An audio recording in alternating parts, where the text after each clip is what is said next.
So, you guys just saw my 655-pound squat single from this past week. My top set moved pretty well. Depth was pretty decent. I'm happy with it. Not much else to say. I'm just starting a new cycle of training this week as of yesterday. Excited to see how that goes. I'll do a video more in depth about why I'm doing what I'm doing later. Today, we're going to do a Q&A. So first question is, what are my favorite resources for learning about lifting, podcasts, YouTube channels, books, etc.? Great question. My first one would be Candido Training HQ, Johnny Candido. Good entry-level guy to look into stuff. He's definitely super knowledgeable about lifting. I think he's a good mix of the practical first-hand knowledge and also looking at the science behind stuff. Recommend his channel a ton, watching his videos. Second one would be Greg Nuckols and his sort of brand, I guess you'd call it Strength Theory. They've got some other people who are very knowledgeable too. And he just looks at studies and interprets them for the average lifter. And it's really useful, keeping you up to date, evidence-based. Again, good mix of practicality and science, because not only is he very knowledgeable, educated, master's degree in something exercise science probably, but he also was a high-level powerlifter, squatted, deadlifted over 700, benched in the 400s. He's a strong guy, so good mix of both.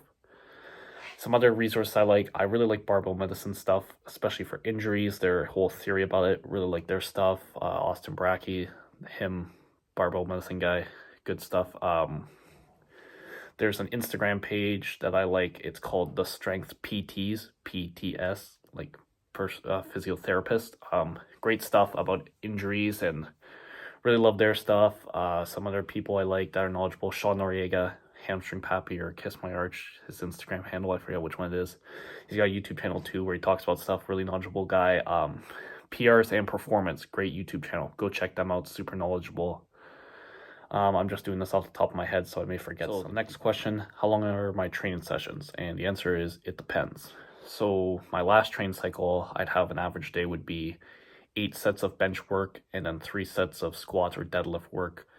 And my gym had time limits, 1 hour, one of the gyms I go to. And if I do short rests on my bench and average rests on deadlift, I can fit it in an hour, and I can do it pretty quickly. I'd say if I didn't have that time limit and I was just taking my average amount of rest, hour and a half, maybe 2 hours if I'm feeling like really lethargic or lazy. But yeah, I'm upping the volume a bit now, so I'm gonna be doing more like 6 sets of squats or deadlifts each day, so that's gonna take significantly longer. Not too significant, but probably I'd say hour and a half to 2.5 hours to do that. I did have days before where I used to do way more volume and I'd be there for hours. Like, I think I mentioned in my training history video, I do like 17 sets of deadlifts in a day, and I'd literally be there for like 5 hours. I remember it being in like a group chat, and there was one guy, he saw me in the morning and he's talking about in the group chat. And then somebody else took a video later and posted in the group chat of me there at the gym later that day. And he's like, yo, dude, you're still there? Like, I saw you at like 10 a.m. It's like 4.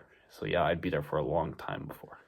So what are my immediate goals as a powerlifter as of right now? Well, I still have Worlds planned for my meet. It's in end of September, start of October. I don't know when exactly I'll compete during that, if it happens. So that's my goal right now, just go to Worlds, try and win as a junior 93 kilogram lifter. After that, just be the best. There's no other real goal, just always trying to be better. What exercises do I do to strengthen my lower back, or should you do? I don't think you have to do anything specific. Squats and deadlifts, they're going to work out already.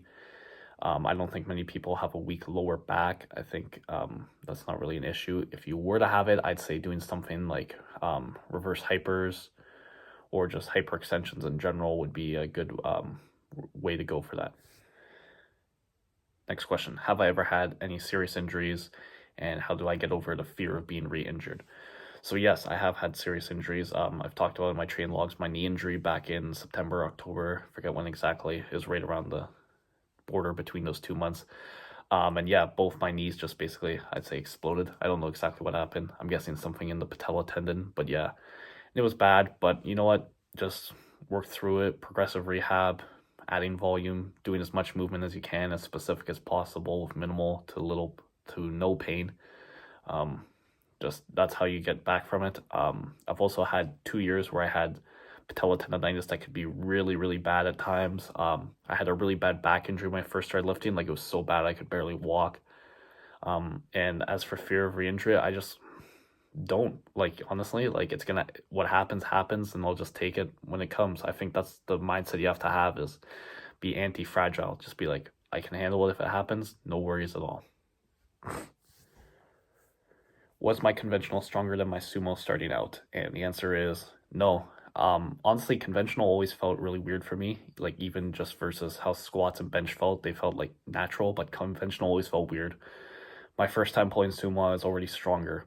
And the second part of the question was, the person said, how would you go about picking which long term? I'm a big believer that in something as major as a change as that, it shouldn't take long for you to be clear which is going to be better long term. So yeah, just do both for a bit, and whichever one feels stronger is probably going to be a better option long term. How do you get over a bad training day on your program? Well, I think the most important thing is just to try and forget it, just try and like put it out of your mind, whatever, it happens. Don't worry about what you can't control, like don't worry about things, like you're never going to benefit from worrying about a bad day. You got to realize that, accept that, really internalize that thought. Don't worry about things you can't control. Worry about what you can control. So just like whatever you can do to make the next session better. Get your sleep in. Make sure your nutrition's on point. Make sure you're killing stress, doing things that are relaxing, minimizing stressful things, and just get into your next session and try and make it a good one. Simple as that. What is my favorite assistance exercise? Well, if you're going by just variations, I'd say pause squat is my favorite. Love doing those on deadlifts. I like deficit deadlifts, and I like snatch grip deadlifts too. On bench press, I really like feet up bench a lot. Larson press, I guess you'd call it, not with feet in the air, just the legs lying on the bench. I like that. If you're looking for something like less specific, like a little accessory, really like triceps extensions. I don't know, just getting a nice pump in on those. Feels good. I do that a lot in my program. Don't really show it, but I do a lot of high rep assistance exercises for upper body. Another question I got is, why don't you curl? And the answer is, I honestly do curls like 5 times a week. And since I've started doing them, I've gained half an inch on my arms. So soon I won't be that, tiny guy lifting huge weights. So I'm gonna have to find some other niche to get views. This question, how do I get my sleep on point? Great question. Something I give all people I coach and what I practice myself is the emphasis on sleep hygiene. You can look into it. There's a bunch of science on it, but really beneficial for improving performance. So it's things like limiting screens before bed, like an hour before bed at least. Try and do no screens. Just try and do some reading. Dim your lights. Another thing you can do is on your phone, your laptop, whatever, is you can get a night shift thing where it limits blue light, which interferes with melatonin production, which is the hormone that causes sleepiness. You can also get melatonin supplements. I use one. Melatonin and magnesium helps me sleep. Deep sleep, really good. But there's other things you can do for sleep hygiene, like no lights at all in your room, pitch black. Try and make it slightly cold if you can in your room. Only go in your bed to sleep. Don't like lie in your bed on your phone during the day or just sit in it and study. Only go in your bed to sleep. Try and make your bedroom somewhere you only sleep in as much as possible. Like, don't try and just chill in there if you can. Like, what I do is I go in my living room when I want to just do something. I don't lie in bed and just go on my phone. You're trying to help associate your bed with sleep, and it's going to help improve your sleep quality. Big thing is avoiding stimulants later in the day, especially coffee. I try and tell my clients, like, if you can, avoid caffeine after noon, because coffee, the half-life of caffeine is about 5 to 6 hours. So if you have, say, 2 cups of coffee after noon, and then you wait until bedtime, that's basically the equivalent of having 1 cup right before you go to bed. Like, that's going to make a huge impact on you. It's going to be hard to fall asleep. Definitely avoid stimulants like that later in the day. Let your body get rid of them so that you can sleep properly. Other than that, scheduling is also really important. Ideally, you want to get your sleep as much between 10 p.m. and 6 a.m. That's what I say. As much overlapping that time frame as you can. Obviously, your life schedule is going to play a role in whether that's feasible, but you've got your circadian rhythm in your body. Your body wants to sleep at a certain time. It's going to release hormones to try and regulate that. So as much as you can do to fit what your body wants is going to help you. And also, going off of that, is every day trying to be consistent with when you go to sleep and when you wake up. Try and do it the same every day. So what I aim for, I try and aim for 11 to 7, what fits my schedule the best. Just try and do that and incorporate all of these or some of these, and I think it will really help your sleep. Next question. Did deadlifting make me good at pull-ups? I don't know, because I've basically always done pull-ups or at least some form of rowing whenever in my program. So I've basically always been training alongside my deadlift. I'd say I'm pretty decent at pull-ups. I bet if I went all out, I could probably do like at least 15, probably somewhere between 15 and 20 would be my max at 215 pounds. So pretty decent, I'd say.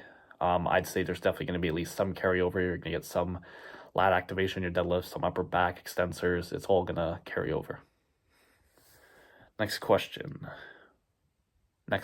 What is my job? What is the job I'm going for? So right now, my only jobs, my income are from YouTube ad revenue.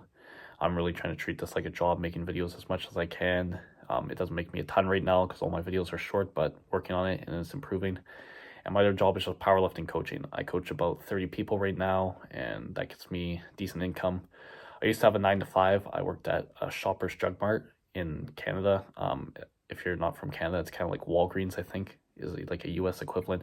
And I basically unload trucks there. Like the shipments they get in, I'd unload the truck. And I used to work at McDonald's a while before too. I was like flipping burgers, cashier, and I'd also do the deliveries overnight there.